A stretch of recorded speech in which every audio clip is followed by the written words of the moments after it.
Hello students, welcome to our channel ML classes.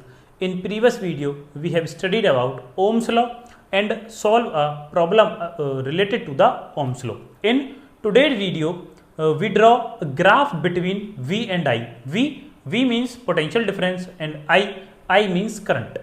तो जब हम पोटेंशियल डिफरेंस और करंट इन दोनों के बीच में ग्राफ बनाते हैं तो हमें एक स्ट्रेट लाइन पासिंग ग्राफ मिलता है। जैसे एक स्ट्रेट लाइन जाती है इस तरीके का हमें ग्राफ मिलता है। क्यों, कब मिलता है ये हमें ग्राफ? ये ग्राफ हमें सिर्फ तभी मिलता है जब दो चीजें जिनके बीच में हम ग्राफ बना रहे हैं वो एक दूसरे के डायरेक्टली प्रोपोर्शनल होती हैं, तब हमें ये ग्राफ देखने के लिए मिलता है। तो पहले तो लिख लेते हैं और फिर उसके बाद ग्राफ बनाएंगे। तो लिखेंगे current is directly proportional to the potential difference. Current is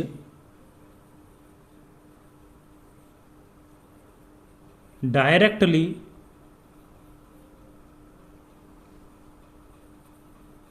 proportional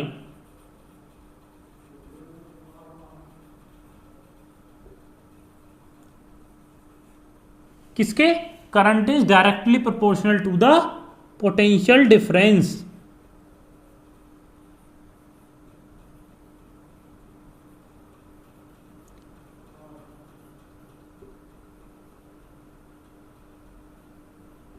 जो हमारा करंट है वो पोटेंशियल डिफरेंस के बराबर होता है।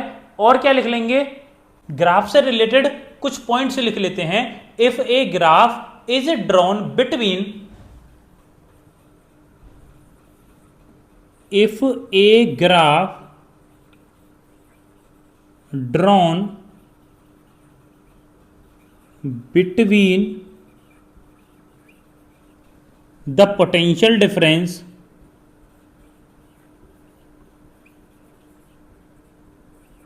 between the potential difference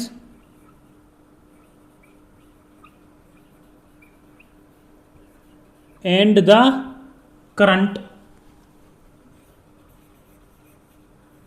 भाई हम पोटेंशियल डिफरेंस और करंट के बीच में ही तो ग्राफ बना रहे हैं। पोटेंशियल डिफरेंस को हम V कहेंगे, करंट को हम I कहेंगे। तो the graph is found to be, the graph is found to B.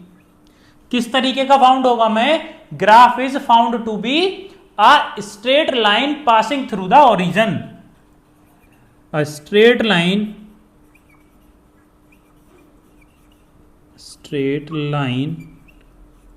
passing through the origin।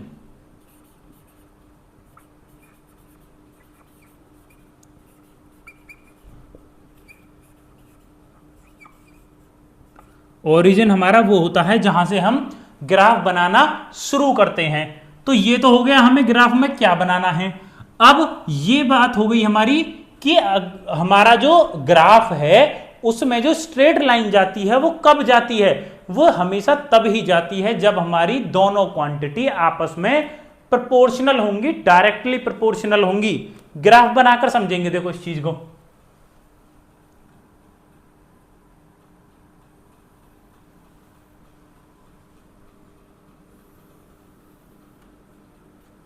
इस तरीके से हमारा ग्राफ बनेगा। ये वाला जो पॉइंट होता है ना जहां एक्स एक्सिस और वाई एक्सिस मिलते हैं, इस वाले पॉइंट को ओ फॉर ओरिजिन कहते हैं। तो इसके एक तरफ तो ले लेंगे हम पोटेंशियल डिफरेंस, एक तरफ ले लेंगे करंट। यहां ले लेते हैं पोटेंशियल डिफरेंस,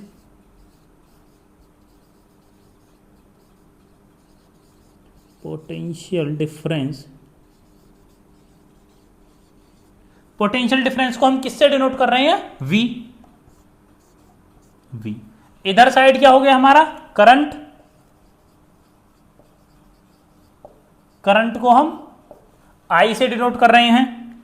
तो हमने क्या बताया है? जब ये दोनों आपस में डायरेक्टली प्रोपोर्शनल हैं तो हमारा ग्राफ एक स्ट्रेट लाइन में जाएगा।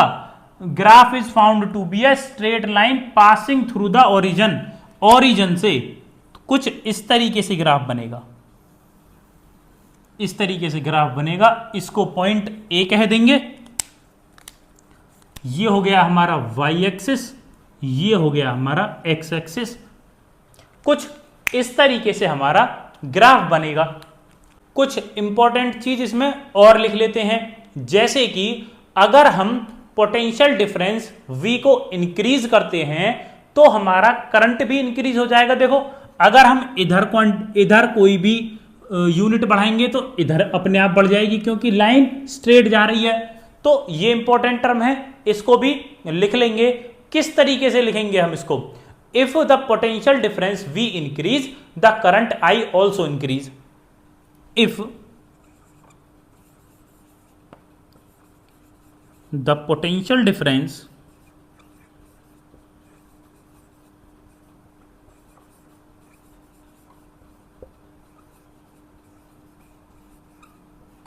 V is increased,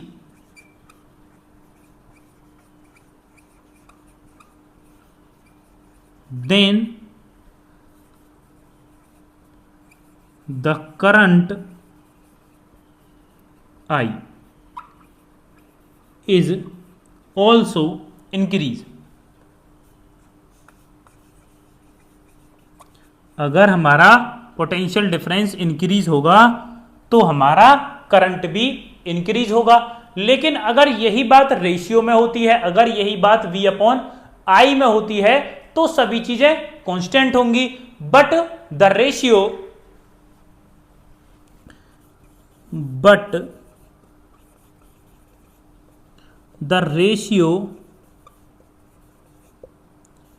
V upon I, ratio कैसे हो जाएगा? V ऊपर और I नीचे, remain constant,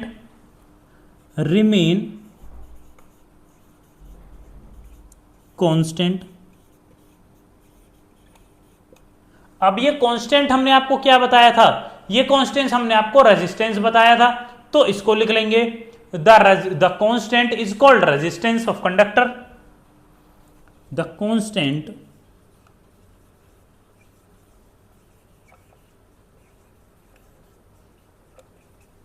is called resistance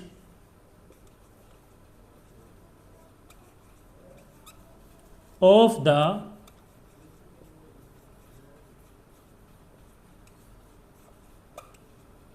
conductor. लिखेंगे, ग्राफ बनाएंगे अच्छे तरीके से। Now our next topic is good conductor, resistors and insulators. तो ये थ्योरी है, लिखते लिखते इसको समझ लेंगे। सबसे पहले लिखेंगे गुड कंडक्टर्स। गुड कंडक्टर्स क्या होते हैं? जिनमें इलेक्ट्रिसिटी इजीली फ्लो हो जाती है। अगर इलेक्ट्रिसिटी इजीली फ्लो हो रही है तो हम क्या कह सकते हैं कि उसका जो रेजिस्टेंस है वो वेरी लो है। लिखेंगे गुड कंडक्टर्स। Number 1,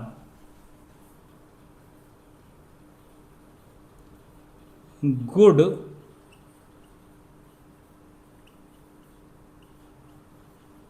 conductors. किस तरीके से लिखना स्टार्ट करेंगे गुड कंडक्टर्स को? Those substance which have very low electrical resistance. Those substance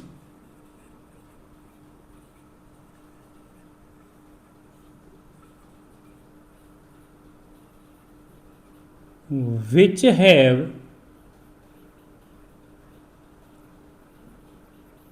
very low electrical resistance,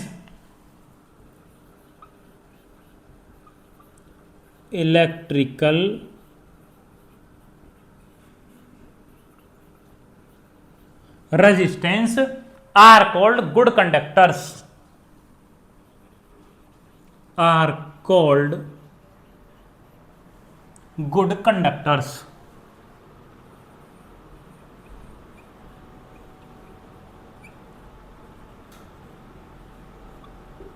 और इसको हम सिंपल लैंग्वेज में कैसे बताया था हमने अभी आपको? A good conductor allow electricity to flow through it easily. A good conductor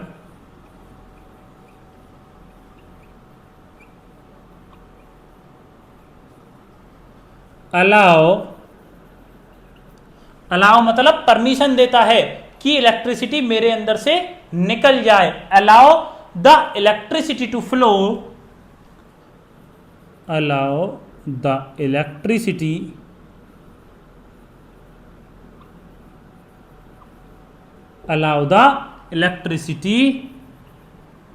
to flow through it.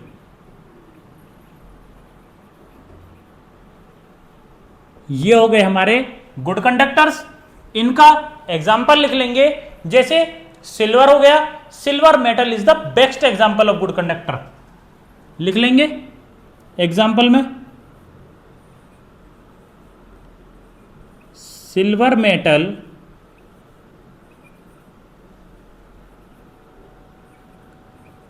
is a good example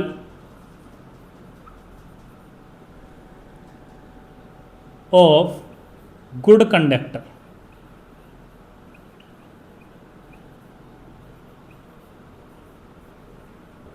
यहां पर करेंगे बेस्ट एग्जाम्पल, बेस्ट। ये हो गया हमारा गुड कंडक्टर। नंबर 2 पर क्या आ रहा है? Resistor. Number 2 register.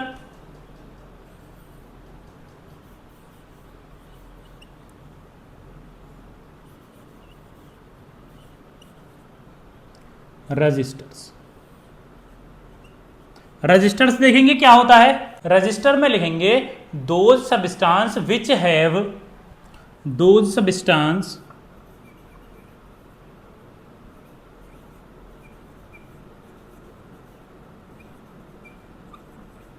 Which have, यहां क्या था? Very low electrical resistance. तो इसमें लो तो नहीं होगा और हाई भी नहीं होता है, तो इसमें लो से ज्यादा होता है और हाई से कम होता है। तो इसमें क्या लिख देंगे? Comparatively high electrical resistance have, comparatively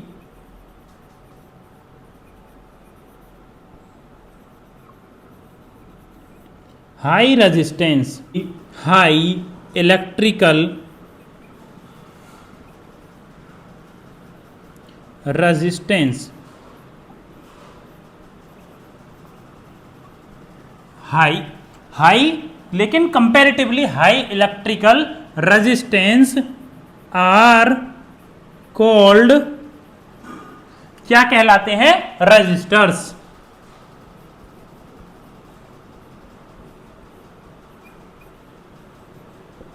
इसका एग्जाम्पल लिखेंगे। इसके एग्जाम्पल में एक तो निक्रोम हो जाएगा,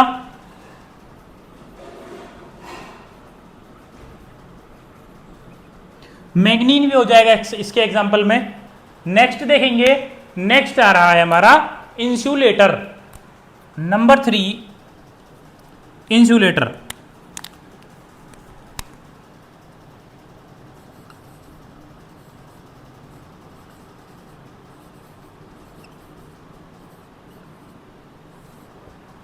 अब इंसुलेटर हम जानते हैं, इंसुलेटर में इलेक्ट्रिसिटी तो फ्लो होती नहीं है। जब इलेक्ट्रिसिटी फ्लो नहीं होती तो इसका रेजिस्टेंस हाई हो जाएगा। तो सबसे पहले लिख लेंगे the substance which have infinite high electrical resistance, the substance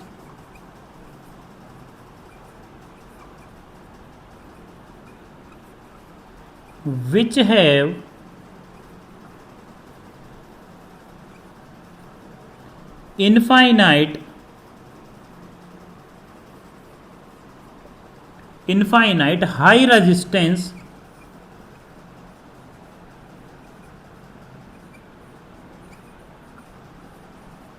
infinite high resistance electric, यहां करेंगे high electrical resistance,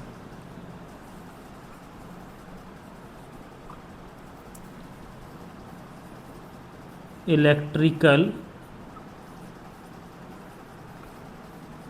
resistance are called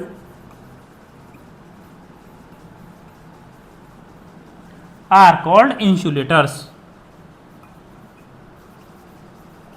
insulator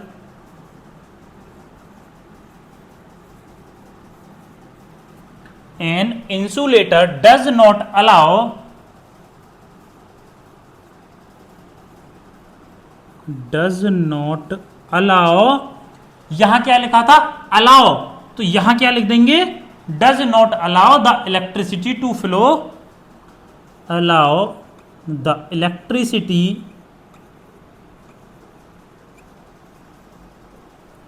to flow through it. मतलब ये अपने अंदर से इलेक्ट्रिसिटी को प्रवाहित नहीं होने देता है। इसके एग्जाम्पल में हम क्या लिख लेंगे रबर, इसके एग्जाम्पल में हम लिख देंगे रबर। और जैसे सूखी हुई लकड़ी होती है उसमें होके भी इलेक्ट्रिसिटी फ्लो नहीं हो पाती है, इसको नोट करेंगे अच्छे से। नेक्स्ट टॉपिक देखेंगे factors affecting the resistance of a conductor. जो हमारा एक कंडक्टर का रेजिस्टेंस होता है उसको क्या क्या चीजें इफेक्ट करती हैं, मतलब प्रभावित करती हैं। तो लिखना स्टार्ट करेंगे the electrical resistance of a conductor depends on the following facts. Number 1 हो जाएगा हमारा length of the conductor. Number 1 क्या हो जाएगा length of a conductor. Resistance एक अगर किसी कंडक्टर की लेंथ कम ज्यादा है तो उसके अकॉर्डिंग चेंज हो जाएगा, तो ये अफेक्ट करेगा। नंबर 2 क्या हो जाएगा area of cross section. Number 2 area of cross section, area of cross section of the conductor, of the conductor. Number 3 क्या हो जाएगा नंबर 3 हो जाएगा nature of the metal, nature of the material of the conductor, nature of the material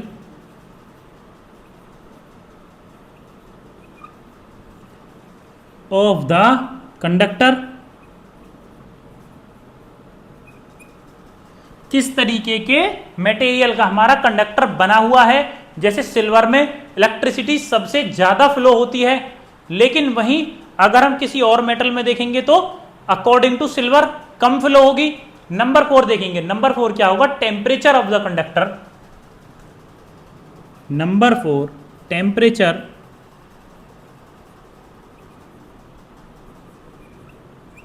temperature of the conductor.